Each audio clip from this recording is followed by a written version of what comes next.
कमल अभी तक खिला नहीं, कि कम से कम एक पुत्र ही हो, कम से कम एक पुत्र ही हो, जिससे रघुवंश चले अपना।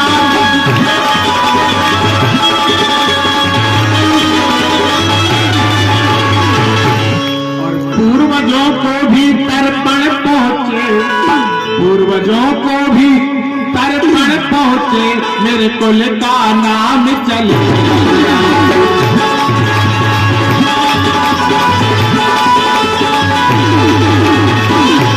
जैसे कहा आज से स्वामी कर चुका विवाह दिन, इसका फल अब तक मिला नहीं है, चौथेपन आने वाला चित्त कमल अभी तक खिला नहीं।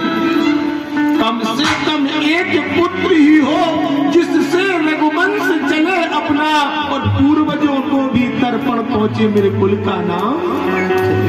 गुरुदेव बोले क्या कह रहे हो दशरथ, चिंतित क्यों हो रहे हो, उदास क्यों हो रहे हो, तुम राजा हो, राजा कभी उदास नहीं होना चाहिए। रघुकुल रीति सदा चली आई, और प्राण जाए पर वचन न जाए। तुम कह रहे तुम्हारे संतान में समय का इंतजार करो, समय समय का बोलना, समय समय की बात, किसी समय का दिन बड़ा, किसी समय की रात, ना दिन बड़ा ना रात सबसे बड़ी। समय की बात, समय की चिंता करो। दशरथ जी बहुत व्याकुल हो रहे हैं। गुरु वशिष्ठ जी समझा रहे, बोले ऐसा नहीं है। क्यों? बोले धरो धीर, आज क्या कहा है बड़े भाव के साथ। श्रृंगी से और वशिष्ठ बुलावा,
एक दो पुत्र नहीं, बोले चार चार पुत्र होंगे। करो धीर हो यूं सुध चारी, और त्रिभुवन विदित भगत भय। बोले श्रृंगी ऋषि वशिष्ठ बुलावा, और पुत्र काम शुभ जग। पुत्र काम के लिए आज अब एक बात मन में आ जाती है, हमारे जो सम्मानीय लोग बैठे हैं, जब गुरु वशिष्ठ ने इतने दिन तक राजपाट किया, इतने दिन तक कोहिट कर्म किया, और इतना कर्म करने के बाद में अज के यहाँ यज्ञ किया, रघु की यहाँ यज्ञ किया, हरिश्चंद्र की यहाँ यज्ञ किया, पृथु दिलीप के यहाँ, भागीरथ के यहाँ, लेकिन जब दशरथ जी की बात आई और पुत्रिष्ट यज्ञ की बात आई, तो वशिष्ठ जी ने मना क्यों कर दिया, श्रृंगी ऋषि को क्यों आगे कर दिया।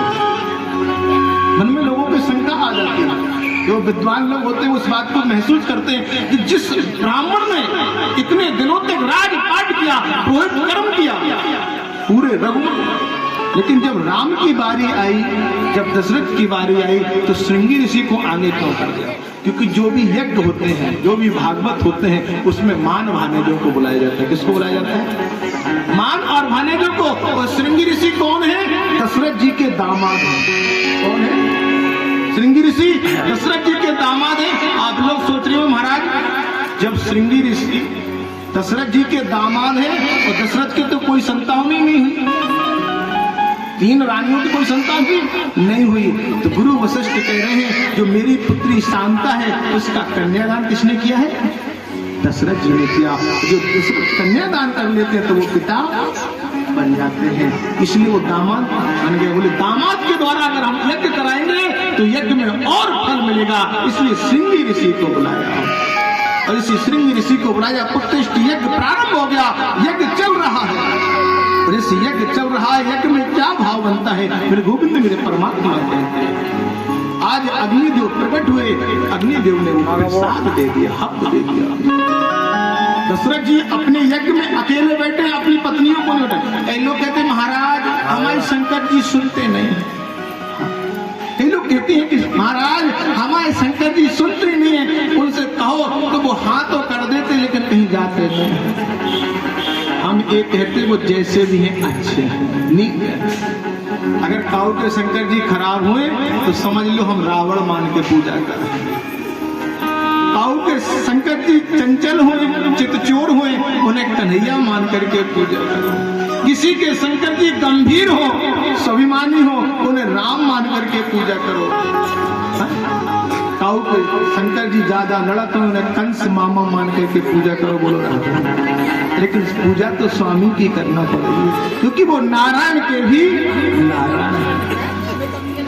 जब ऐसा मेरे गोविंद ने कहा पार ब्रह्म, आज दशरथ जी ने यज्ञ जो किया वो अकेले किया, एक भी नारी साथ में नहीं थी, कोई नारी साथ में नहीं थी जब दशरथ जी ने यज्ञ किया। और सबरी ने जब तक भजन किया पूजा की तब तक पति साथ में थे। भाई छोड़कर के सबरी चली गई थी मतंग ऋषि के पास, और गुरु ने भी साथ नहीं दिया जब तक भगवान आए, गुरु भी पधार गए। तो अकेली भक्ति की। मीरा के स्वामी भी मीरा को छोड़ के चले गए थे, मीरा ने भी। अगर आप अकेले भक्ति कर रही तो कोई दोष है? बताओ।